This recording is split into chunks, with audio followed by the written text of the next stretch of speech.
శ్రీశైల శిఖర దర్శనం వెనుక ఉన్న రహస్యం మీకు తెలుసా? శ్రీశైలం మొత్తంలో ప్రత్యేకమైనది ఈ శిఖరేశ్వరం. శ్రీశైలంలో శిఖర దర్శనం చేసుకుంటే పునర్జన్మ ఉండదు అని శాస్త్రాలు ఘోషిస్తున్నాయి. శిఖర దర్శనం అంటే పక్కనే నిలబడి శిఖరాన్ని చూడటం కాదు. అక్కడ ఉన్న నందిని రోలు మాదిరిగానున్న దానిలో నవధాన్యాలు వేసి ఈశ్వరుని స్మరించి అటూ ఇటూ వీలుగా త్రిప్పుకొనుచు సుదూరంగానున్న శ్రీ మల్లికార్జుని ఆలయపు విమానంపైనున్న శిఖరాన్ని చూచుటకు ప్రయత్నించాలి. అలా చూసే క్రమంలో ఆ వ్యక్తికి గనుక శిఖరం కనిపిస్తే కొద్ది దినాలలో చనిపోతారు, పునర్జన్మ నుండి విముక్తులవుతారు. కొన్ని శతాబ్దాల క్రితం శ్రీశైల గర్భాన్ని చేరడానికి కారడవిలో కాలినడకన ప్రయాణించవలసి వచ్చేది. కొంత దూరం నడిచాక అప్పటికే అలసి సొలసిన కొందరు భక్తులు ఇక ఒక్క అడుగైనా ముందుకు వేయలేని స్థితిలో ఏదో విధంగా ఈ కొండ శిఖరం అంటే శ్రీ శిఖరేశ్వరం కనబడే వరకు ప్రయాణించి శ్రీశైల శిఖరాన్ని చూసి తిరుగు ప్రయాణం అయ్యేవారు. ఎంత దూరం నుంచి అయినా ఈ శిఖరాన్ని చూస్తే గత జన్మల సంచిత పాపం సర్వము నశించి జనన మరణ రూప సంసార చక్రము నుండి ముక్తి లభిస్తుందని పురాణాలు ఏకకంఠంతో చెబుతున్నాయి. కాలక్రమంలో ఈ శిఖరేశ్వరం నుండి శ్రీశైల ప్రధాన ఆలయ శిఖరాన్ని చూస్తే పునర్జన్మ ఉండదని, అలా ఆలయ శిఖరం కనపడితే 6 నెలలలో మరణిస్తారని ఒక నానుడి ప్రజలలో నాటుకుపోయింది. ఈ విషయంలో సాహిత్యపరమైన ఆధారాలు ఏవీ లేకున్నా ఆలయ శిఖరం స్పష్టంగా కనబడింది అని చెప్పిన వ్యక్తులు 6 నెలలలోపే దివంగతులవటం ఈ భావనకు బలాన్ని చేకూరుస్తుంది.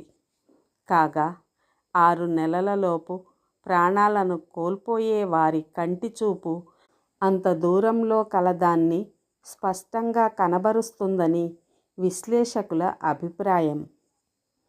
శ్రీశైల ప్రధానాలయమైన శ్రీ మల్లికార్జున స్వామి ఆలయానికి 8 కిలోమీటర్ల దూరములో ఉన్న ఈ శిఖరేశ్వరం వాస్తవంగా ఒక కొండ శిఖరం. ఈ శిఖరేశ్వరంలో కొలువు తీరిన వీరశంకరుడు కాలక్రమంలో శిఖరేశ్వరునిగా ప్రసిద్ధుడయ్యాడు. ఈ వీరశంకరుడు ఎప్పుడు ప్రతిష్ఠించబడ్డాడో, ఆలయ నిర్మాణం ఎప్పుడు జరిగిందో ఇతమిత్తంగా చెప్పే ఆధారాలు నేటి వరకు లభ్యం కాలేదు. కానీ ఆలయం ఎదురుగా ఉన్న శాసనం ప్రకారం 1320వ శతాబ్దం నాటికి, మరొక శాసనం ప్రకారం 1398వ పార్థివనామ సంవత్సర చైత్ర బహుళ దశమి బుధవారం నాటి ఈ దిగువ శాసనాన్ని బట్టి అప్పటికే ఈ శిఖర పైభాగానికి తండోపతండాలుగా భక్తులు వెళ్ళే ఆచారం ఉన్నట్లు దృఢంగా తెలుస్తోంది. శిఖర దర్శనానికి సోపాన నిర్మాణం ఎలా జరిగింది అంటే, ప్రోలయ వేమారెడ్డి రాజ్యానికి శ్రీశైలం పడమర సరిహద్దుగా ఉన్నప్పుడు ఈ ప్రాంతం మీద ఆధిపత్యానికి రెడ్లకు, విజయనగర రాజులకు, రాచకొండ వెలమ దొరలకు తరచుగా యుద్ధాలు జరుగుతూ ఉండేవి. యుద్ధాలు జరుగుతున్నప్పుడు సైనికులు లేదా శ్రీశైలము చేరాలనుకునే భక్తులకు గాని సరైన ప్రయాణ మార్గము లేదని ప్రోలయ వేమారెడ్డి మార్గ నిర్మాణానికి కొంతవరకు కృషి చేశాడు. అదే పనిగా శిఖర దర్శనానికి ఇబ్బంది పడుతున్న భక్తులను చూసి దానికి సోపానాలు నిర్మించాలని మంత్రి రాయదేవునికి ఆదేశాలిచ్చాడు.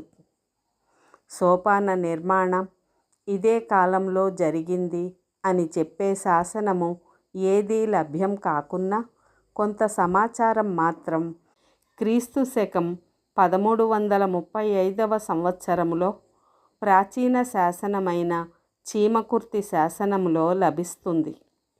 ఈ శాసనంలో అనవరత పురోహితకృత సోమపాన శ్రీ పర్వతాహోబల నిర్మిత సోపానాది కాంతా మనోహర కీర్తి కుసుమామోద అని ఉంది. అలా చెప్పబడిన విషయాన్ని బట్టి ఇవి కీర్తి శకం 1326 శతాబ్దం నుండి 1335 శతాబ్దం మధ్య నిర్మించబడినాయని చెబుతారు. చీమకుర్తి శాసనం తెలుగు భాగంలో చైనసీతి దుర్గ నిర్మాణ చతుర శ్రీశైల శిఖరాక్రాంత సోపాన రచనా శ్రేయస్సంపాదిత అని చెప్పబడింది. క్రీస్తు శకం 1343 శతాబ్దం నాటికి మరొక శాసనం అయిన ముట్లూరి శాసనంలో ఇలా చెప్పబడింది. స్తంభాం కీర్తిక సృజంత్యకుశల భూమీశ్వరానన్వరా నిర్మాణన్యకృతేర్వి నిర్మలమతే శ్రీవేమ పృథ్వీపతేయేన శ్రీగిరిరప్యహోబల గిరిసోపాన మార్గాంకితౌ విఖ్యాతే రచితౌ సనాతన యశస్తన్భతలం భూతలే అని ముట్లూరి శాసనంలో చెప్పబడింది. అలా సోపాన నిర్మాణం జరిగినట్లు తెలుస్తోంది. ఓం నమః శివాయ.